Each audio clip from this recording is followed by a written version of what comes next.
வணக்கம். வணக்கம். வணக்கம். வணக்கம். வணக்கம். வணக்கம். வணக்கம். வணக்கம். வணக்கம். Vanakkam. Join me and fellow docents as we take you on a tour of the Centre's current special exhibition, From the Coromandel Coast to the Straits, revisiting our Tamil heritage. So look out for QR codes placed in the gallery to follow the full tour.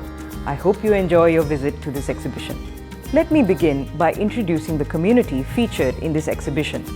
Amongst the many sub-ethnic Indian communities found in Singapore are the Tamils, who have had a dominant presence since the founding of modern Singapore.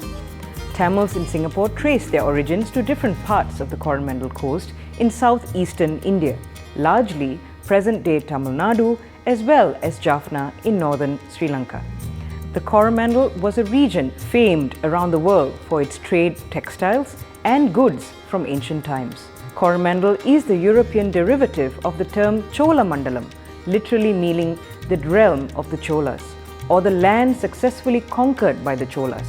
Also known as Chola Nadu or land of the Cholas, the term referred to territories under the Chola dynasty in southeastern India, including parts of present-day Tamil Nadu, Kerala and Andhra Pradesh. At various points in history, over the span of several centuries, these kingdoms were engaged in interactions with Southeast Asian polities. For example, in peninsular Thailand, a temple tank was named after the Pallava king Nandivarman III and maintained by a Tamil merchant guild, Manigramathar.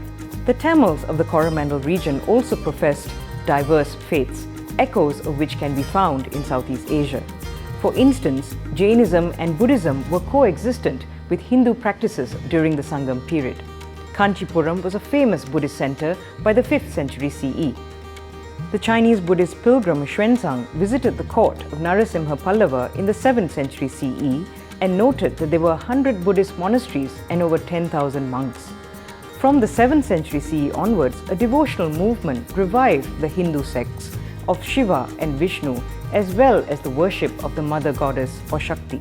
The classical form of Tamil temple architecture evolved only after this period with the rise of the Pallavas, Cholas and Pandya dynasties.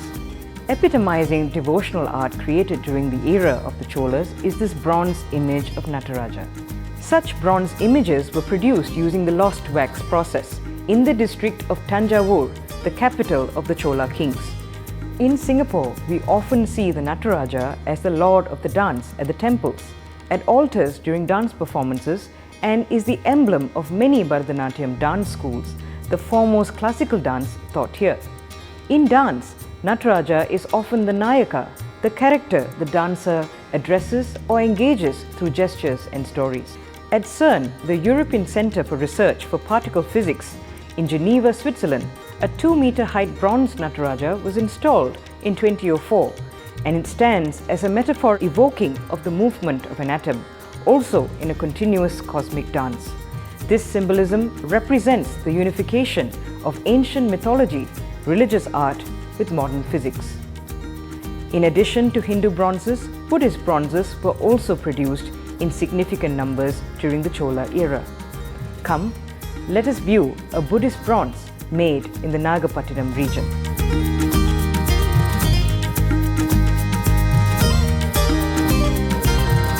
What fascinates me the most about this exhibition is the story of how long the Tamil people have been familiar with the Southeast Asian region. In literature dating to the Sangam period from over 2,000 years ago, Tamil poets already speak of places in Southeast Asia, places such as Java that was seen as central in Buddhist networks linking the region, and Kedah that was renowned as a port of trade with Tamil connections. This ancient connection can be traced not only in literature. The district of Tanjavur in Tamil Nadu is best known for the production of Hindu bronzes from the Chola era. However, production of images of Buddhist and Jain deities by artisans was also prevalent from the 11th to 16th centuries. The port city of Nagapattinam was an important and flourishing Buddhist center that patronized the production of Buddhist art. In fact, over 350 Buddhist objects have been recovered from Nagapattinam, belonging to the early Chora and late Chora periods. Buddhist art from the region was supported not just by the local community, but also by migrant communities, including merchants and pilgrims from Sri Lanka, Southeast Asia, and China. Portable bronze Buddhist images would have traveled throughout these networks, leading to artistic and religious exchanges.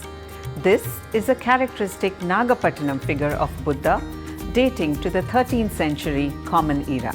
The standing Buddha is clad in a samghati draped over his left shoulder. The figure has a serene face with downcast eyes, flanked by long earlobes. The tight curls of hair and the Ushnisha are in accordance with the Mahapurusha Lakshana or physical characteristics of the Buddha. The flame-like Ushnisha is a late development in Buddhist iconography and possibly an influence from Sri Lanka, reminding us of the strong links Tamil polities in South India had with Sri Lanka. From Nagapattinam on the Coromandel coast, we depart for Kedah, an ancient kingdom in the Srivijayan Empire on the northwestern coast of the Malay Peninsula.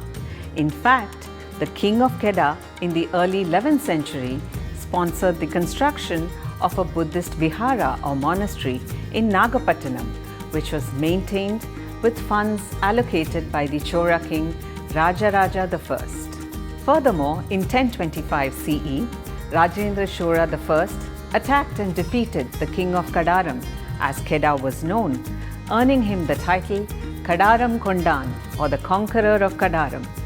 In addition to these political links, Kedah was a renowned trade center. On display here are archaeological finds from the Sungai Batu site at Kedah. Iron ingot factories abound at the Sungai Batu archaeological site, as thousands of tuers were discovered throughout. Iron smelting activities dating back to the 3rd to the 6th centuries BCE, approximately 2,500 years ago, have been discovered here. Iron was used to forge steel weapons and was being exported out of these factories. While trade connections between the Tamil people and Southeast Asia were active in ancient times, these did not come to an abrupt halt in the centuries following. Let us discover how Tamil trade connections continued to flourish and about the communities that participated in trading activities up to the 18th century.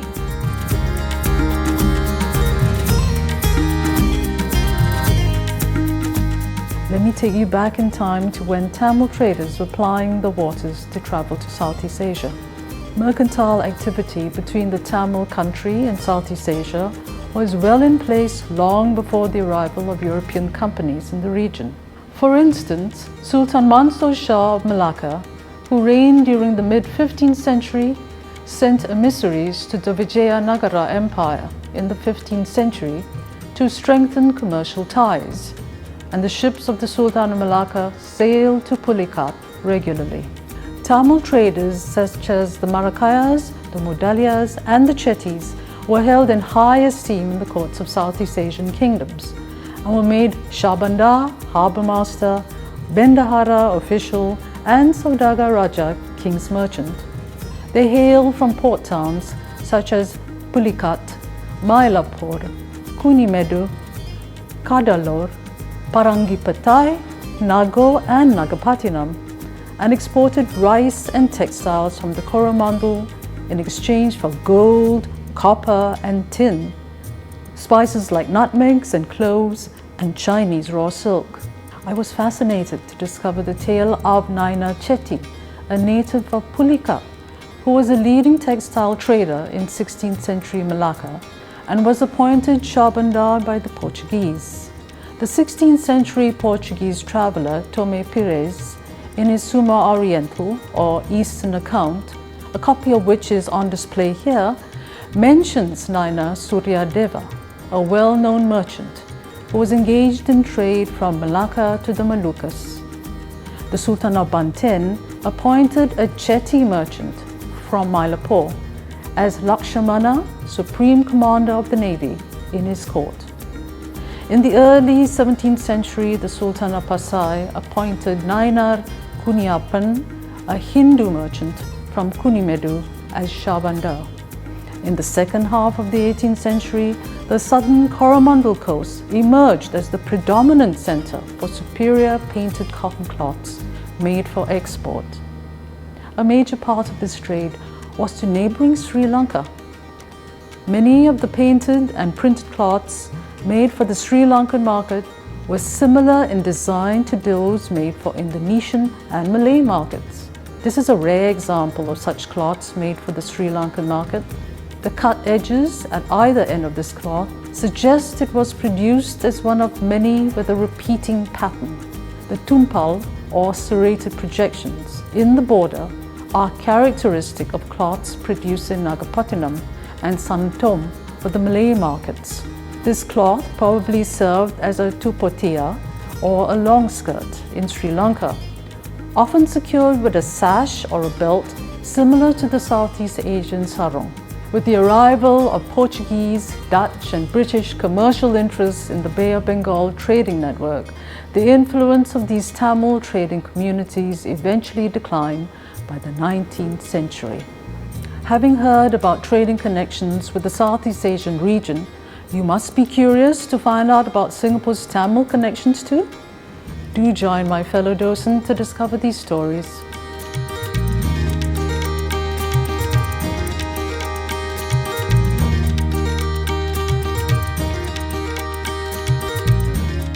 You have encountered some instances of pre-modern Tamil connections with the Southeast Asian region, and it is now time to join me to trace some of Singapore's links with early Tamil societies as evident in literary and archaeological sources.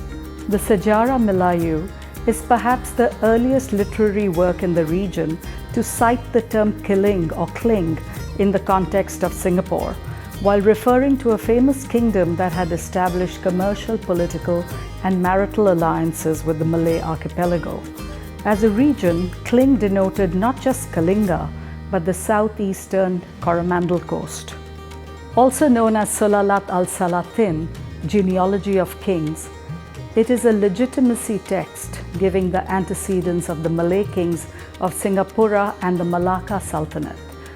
As identified by Dr. Ian Sinclair, in this literary work, Sang Nila Utama, the founder of the Kingdom of Singapura, is said to have stood in front of Raja Chulan's ancient will and testament in the form of an inscribed stone. The word kiling was used positively in the Sejarah Melayu, making reference to a kingdom of glory and one that had long established commercial, political, and even marital alliances with the Malay archipelago.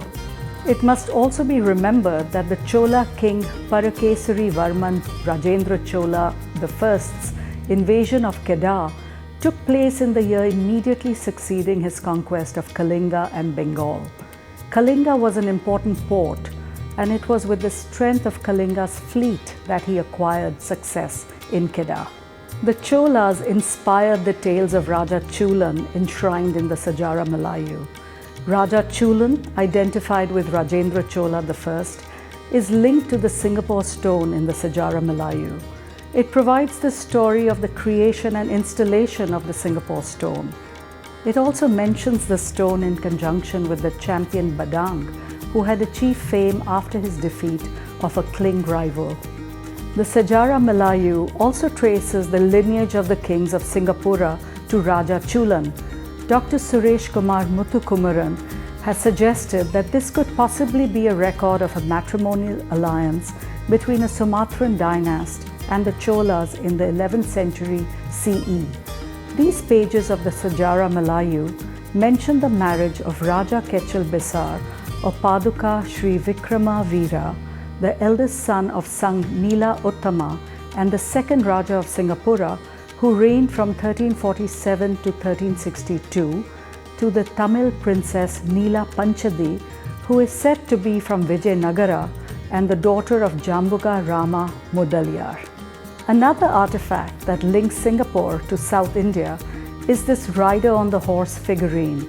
An excavation in May 1998 uncovered artifacts dating to the 14th century CE. This Javanese-style figurine is two-dimensional, with a stylized design repeated on both sides like those found on wayang kulit puppets. Historians have put forth alternate theories about the figurine. They have suggested that the statue could be a depiction of Raja Chulan, an ancestor of the kings of Singapura. It has also been suggested that this figurine is an image of Surya, the sun god. However, this is unlikely, as this deity is seldom seen riding astride a single horse, but only riding in a chariot driven by a team of horses and a driver. The most recent interpretation is that this figurine is most likely a board game piece used in chess, a game that could have reached Singapura due to its connections with the Vijayanagara Empire, where chaturanga or chess was an important pastime. Come, let us now travel from pre-modern Singapore to a time when the modern colony was established and pioneering Tamils settled in this port city a little over 200 years ago.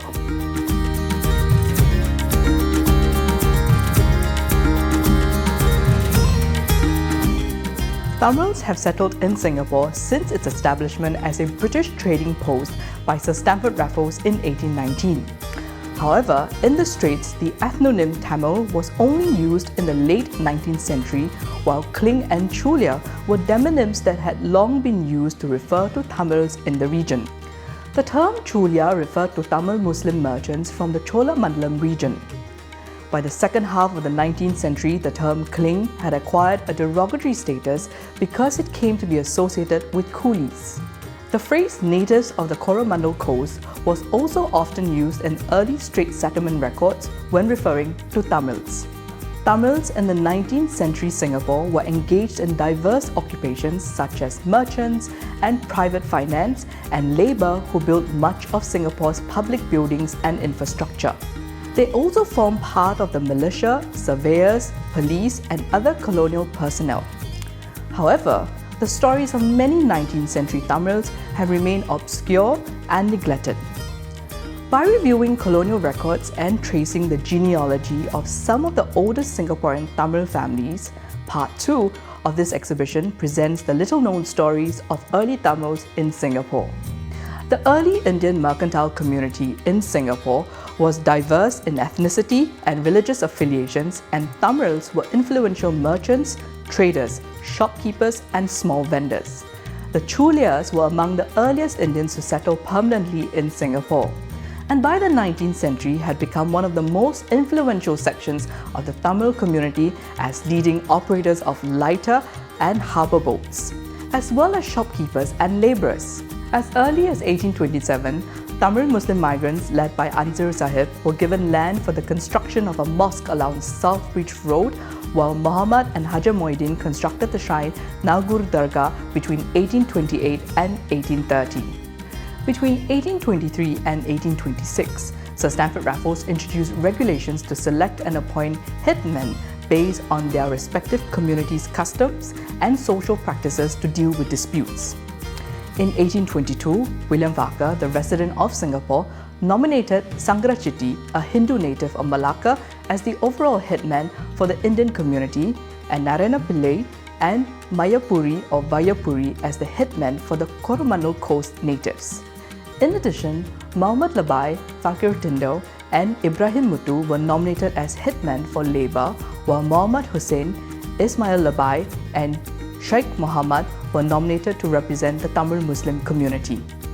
This petition submitted by over 60 Chulia merchants to William Walker attests to the dominant presence of the Tamil Muslim merchants in Singapore and the political influence at that time. The petition nominates Narayana Pillai and Kaya Mutala as respective hits for merchants and labourers.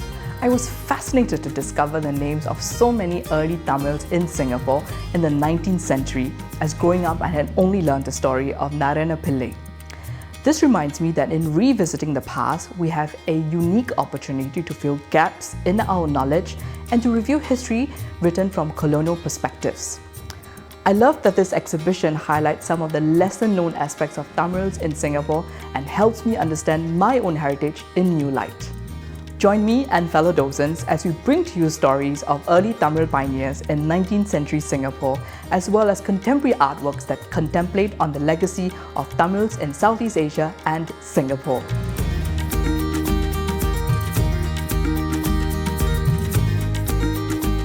When speaking of Tamil pioneers, it would be remiss of us if we didn't reveal the significance of the language and literature for the community.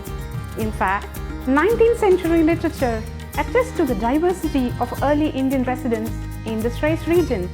Abdullah bin Abdul Qadir, better known as Munshi Abdullah, arrived in Singapore from Malacca in mid-1819 and served as a scribe and interpreter for Sir Stamford Raffles. The first historical accounts on Indians in the Straits settlements were available in the 1920s and 1930s following the publication of Saranamuthu Thambi Pillai's Malaya Manmyam on Tamils in Malaya, P.N.M. Muthupalniyappa Chettiar's Happy Malaya, and R.B. Krishnan's Indians in Malaya. Tamil literature in Singapore, however, predates the mentioned publications and can be traced to the late 19th century. Examples include Manajada Thirattu by Muhammad Abdul Qadir Pulavar, a compilation of Islamic religious poetry which was published as early as 1872, and Singai Nagar Andadi by Yalpanam Sadasiva Pandithar in 1887. By the second half of the 19th century, Tamil Muslims and the Javi Piranakans established the earliest vernacular presses in Singapore. These newspapers were published in Tamil and provided commentaries on subcontinental politics, social reform, and local issues.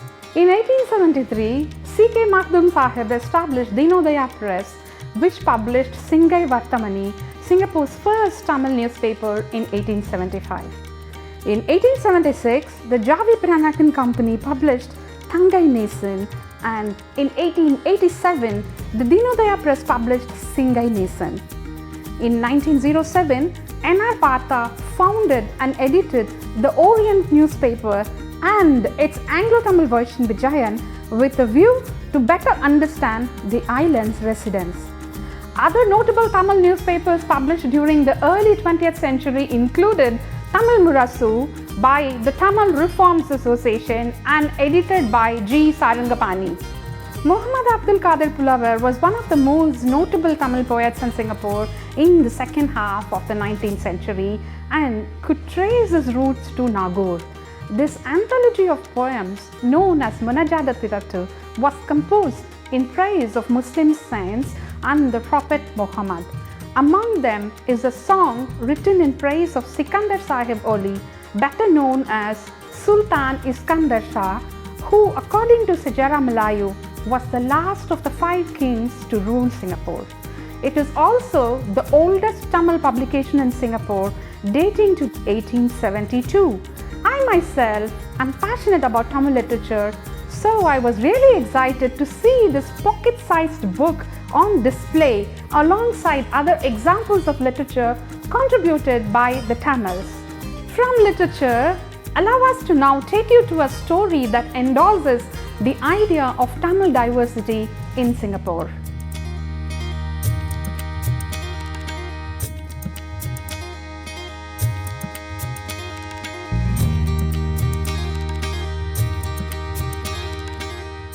In the 19th century, residents in Madras Presidency were conversant in Tamil regardless of their own linguistic backgrounds.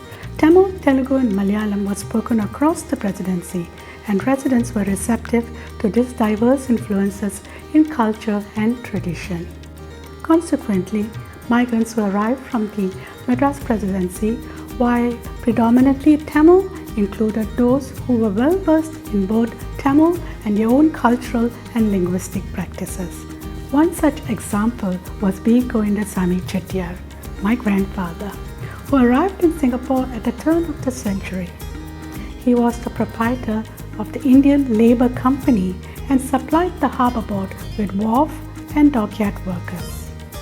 B. Govindasamy's offices and the labour quarters were located along Keppel Road.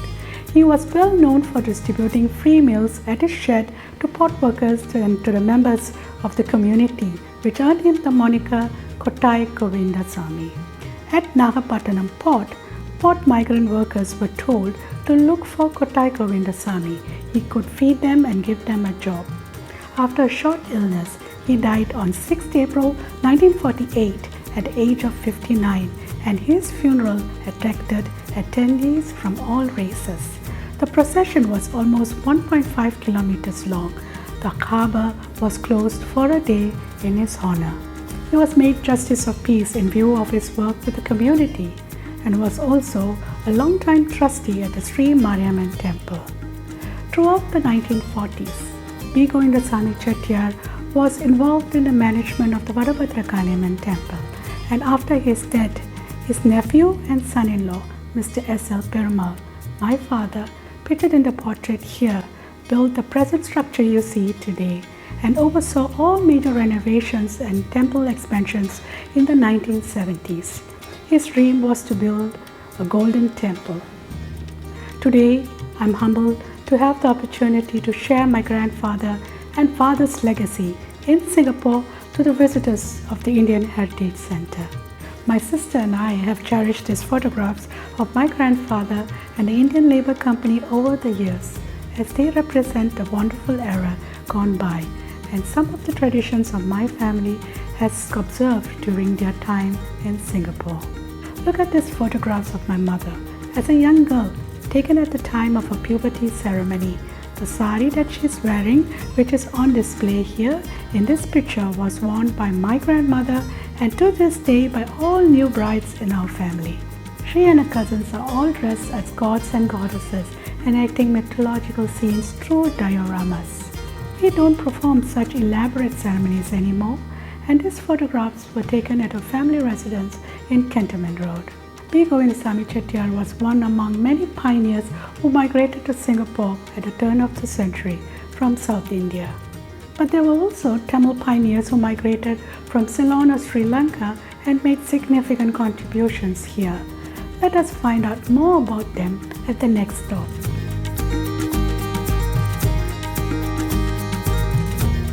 Tamils in Singapore trace their roots to South India and Sri Lanka. Here are two stories of pioneers who migrated to Singapore and Malaya in the 19th century and made lasting contributions. Jaffna or Yarpanam is located in northern Sri Lanka, which was known as Ceylon in the past. Tamils from this region included descendants of the old Tamil kingdom of Jaffna, the Vannimais, or descendants of chieftains. Most of the early Tamils from Sri Lanka arrived as colonial personnel to Malaya and Singapore. The first story I would like to tell you is that of Arumugam Annamalai Pillai, who was born in Vatukotai, Jaffna in 1839.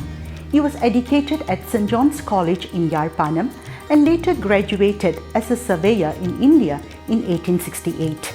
He was appointed the government surveyor at Galle, where he met James Wheeler Woodford Birch. Birch later became the colonial secretary of Singapore and transferred Annamalai to Singapore to become its government surveyor. Annamalai arrived in Singapore in 1875 and became chief of the survey department. Annamalai introduced the practice of valuing land in Singapore by the square foot as he anticipated the rise in land value as the port city developed. He resigned from colonial service in 1883 and established a leading private practice in partnership with Alfred William Lermit. It is estimated that Annamalai was responsible for surveying 3/4 of the land in Singapore. Here, you see a rare collection of 8 title deeds for properties owned by Annamalai Pillai at Tank Road, Confederate Coconut Plantation, Siglap, Bukit Timah Road and Tanglin.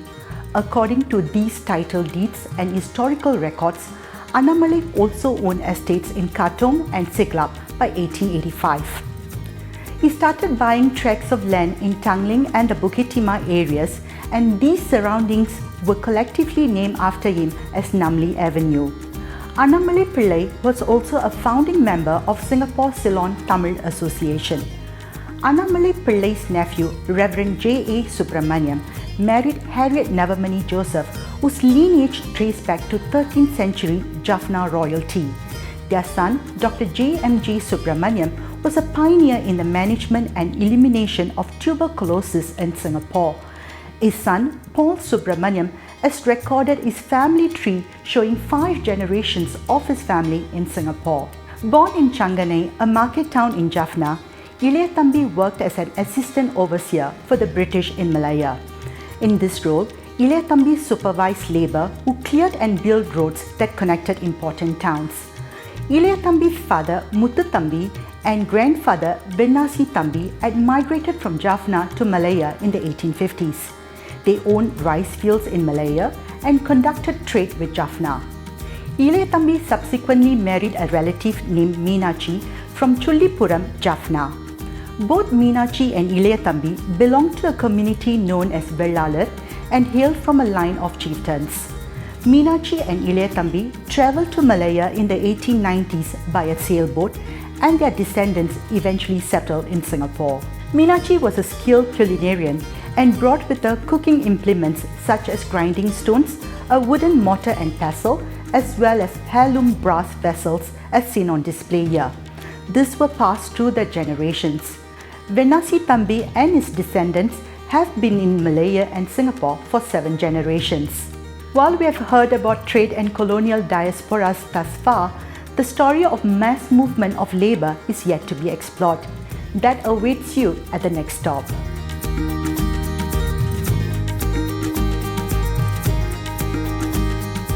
Having heard about some of our pioneers in the fields of trade, literature, among others, I thought it is important for you to understand the mass experiences of Tamil labour in Singapore and the region. Paintings tell a story about people and places. Here in this painting by Chi Kiang Seong, you get a glimpse of Tamil labour engaged in plantations. You see 2 workers with their toddy pots, one standing and another squatting. The foreground is contrasted with a kampong hut and some palm trees in the background. First, this painting reminded me of my maternal grandfather, who was in the toddy business in the 1950s. Second, it reminded me of the experiences of Tamil labour in Singapore and the region. My paternal grandfather was in fact a mason from India. The assisted and involuntary migration of Indian labourers followed alongside the arrival of merchants and traders. Colonial authorities in Singapore were especially keen on the transfer of Indian prisoners here because it allowed the colony to access a bountiful supply of cheap labour. On 18 April 1825, the first batch of 80 convicts, including 1 female, were transferred to Singapore on the vessel Horatio. The convicts brought with them specialist knowledge and traditional techniques and contributed significantly to the 19th century public architecture in Singapore. For example, the application of the Madras Chunam, the lime plaster, in the construction of the 19th century buildings can be attributed to their expertise. Tamils formed the principal labour force in Singapore and Malaya throughout the late 19th and early 20th centuries.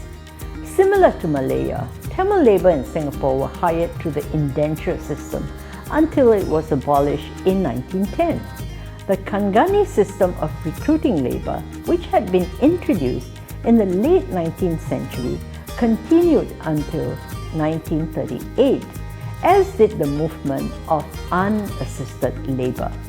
Tamil labour were recruited primarily for the plantation sector, for the cultivation of cash crops, including spices, gambia, pineapple, sugarcane, and rubber. Tamil labour were also deployed for municipal and other public works, including railways, road construction, and harbour works. The Madras Presidency was the official source for procuring Indian labour for the Straits settlements, thereby limiting labour migration from other parts of the Indian subcontinent. Now let us take a closer look at this painting. The muscular rendering of the worker's arms and upper torso reveals the hard work that goes into coconut cutting.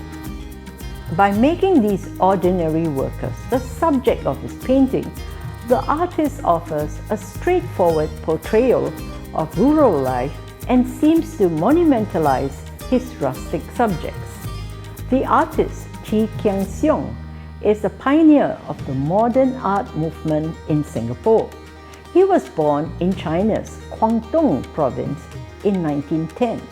He migrated to Singapore as a young boy after a brief sojourn in Vietnam in search of a better life here.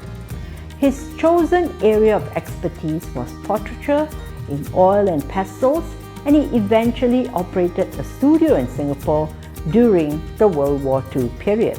Typically, his works included portraits of the Japanese and other influential residents at a time when photography was not available here. From the Coromandel coast to the Straits was a coordinates project for the Singapore Biennale and featured 3 contemporary art installations. The installations by artists Lavanya Mani, Kumari Nahappan and Anurendra Jagadeva responded to the theme of the exhibition. They present diasporic Tamil heritage in never before seen ways, bringing together Singapore's Tamil heritage beside that of the region and the Indian subcontinent. Through textiles, paintings and sculpture, the 3 artists pursued aspects of their own Tamil roots and heritage that they relate to, spanning from pre-modern to contemporary times. Lavanya Mani in Traveller's Tales uses the kalamkari tradition, that is, the hand-painted textile tradition along the Coromandel coast. Kalamkari involves hand painting or block printing on cotton textiles using natural dyes. Here, she has used this craft form to create a commentary on the colonial participation in trade with Southeast Asia out of 4 Tamil ports: Madras, Pulicat, Pondicherry and Nagapattinam.